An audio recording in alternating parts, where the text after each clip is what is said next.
Денес православната црква ги празнува светите маченици Адријан и Наталија и преподобниот Титој.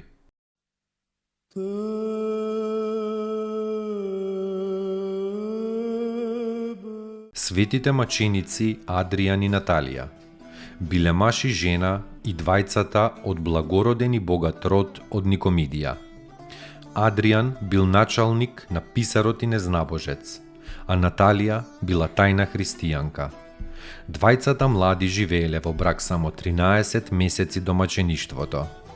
Кога опакиот цар Максимијан ја посетил Никомидија, наредил да се фаќаат христијаните и на маки да се ставаат. Близу до градот, во една пештера биле скриени 23 христијани. Некој ги подкажал на властите и биле силно тепани со воловски жили и со стапови, па потоа биле фрлени во самица. Потоа ги извеле од самицата, ги довеле кај писарот да им ги запише имињата. Адријан ги гледал овие луѓе, измачени но трпеливи, мирни и кротки, па ги заколнал да му кажат што очекуваат тие од својот Бог за претрпените маки. Тие му зборувале за блаженството на праведните во Царството Божјо. Слушнувајќи го тоа и повторно изгледувајќи ги тие луѓе, Адријан одеднаш се свртел кон писарот и му рекол: "Запиши го и моето име со овие светии и јас сум христијанин." Кога за тоа чул царот, го прашал Адријана да не се симна од умот, на што Адријан рекол: "Не сум се симнал од умот, туку при ум дојдов." Разбирајќи за ова, Наталија многу се израдувала и кога Адријан со останатите седел окован во самицата, таа дошла и им служела на сите. А кога незиниот маж го тепали и го мачеле со разни маки, таа го храбрела да истрае до крајот. По долготрајните маки и самувања, царот наредил да се донесе во самицата на ковална и со чекан да им се искршат и рацете и нозете. Тоа било извршено и Адријан со 23 чесни мажи издивнал во претешки маки. Моштите нивни Наталија ги пренела во Цариград и таму чесно ги погребала. По неколку дена и се јавил светиот Адријан, сиот во светлина и убавина, и ја повикал и таа да појде при Бога. И таа мирно го предала својот дух на Бога.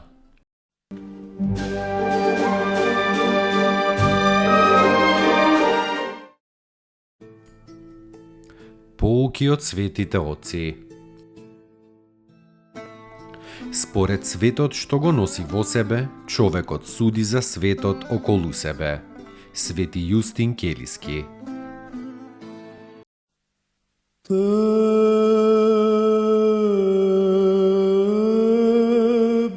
Преподобниот Титој бил ученик на светиот Пахоми и голем меѓу египетските подвижници. Бил игумен на манастирот во Тавена. Целиот живот го поминал во потполна чистота. Еднаш го прашал некој брат: "Кој пат води кон смирението?" А на тоа Титој му одговорил: "Патот кон смирението е воздржливост, молитва и сметањето себе си за најнизок од секое создание." Достигнал многу голем степен на совршенство и секој пат кога ги подигал рацете на молитва, неговиот дух доаѓал во екстаза. Се упокоил во 4 или во 5 век. Воедно со него се споменува и преподобниот Ивстион.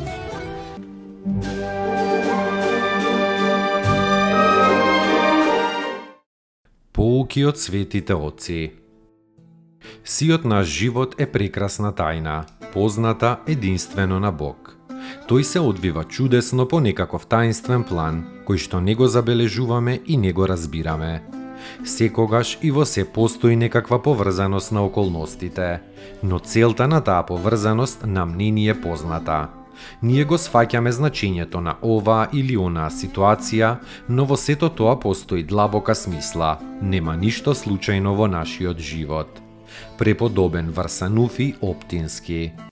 Достойно est Јаково истину, блажити Тја Богородицу, присно блаженују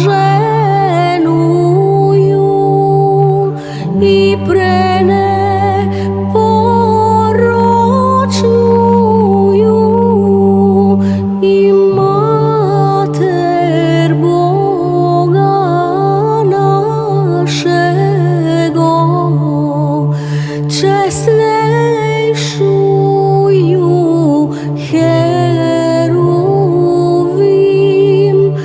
и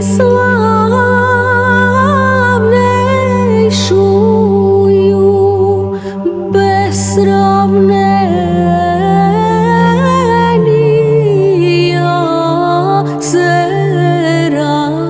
Серафим, без истления Бога слова рошую, суштую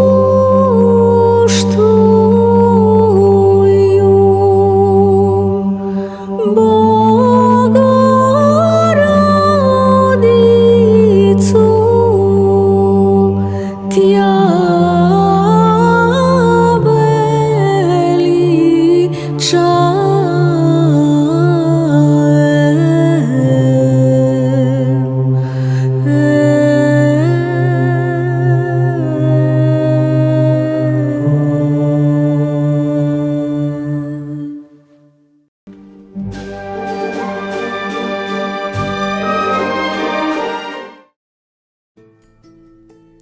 Поуки од светите отци.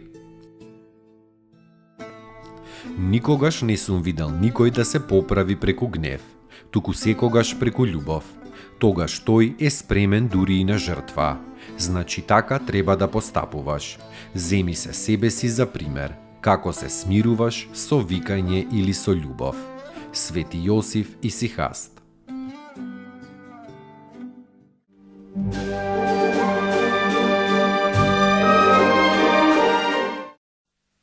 Te